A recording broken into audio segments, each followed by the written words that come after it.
How to fix Instagram widescreen on Android or iOS phone. Hello guys, in today's video I'm going to show you how to fix Instagram widescreen on Android or iOS phone. First go to settings and then go to battery, enable power saving mode, and that's it. Now close all the applications in the background and then turn off your Wi-Fi, restart your phone, then turn it on again and open Instagram.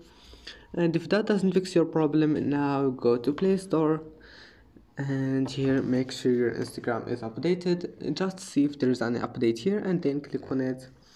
And if that doesn't fix it and you have an Android phone, go to settings, apps, and apps again, click Instagram, go to storage, clear data, click OK. You will need to log in again after that.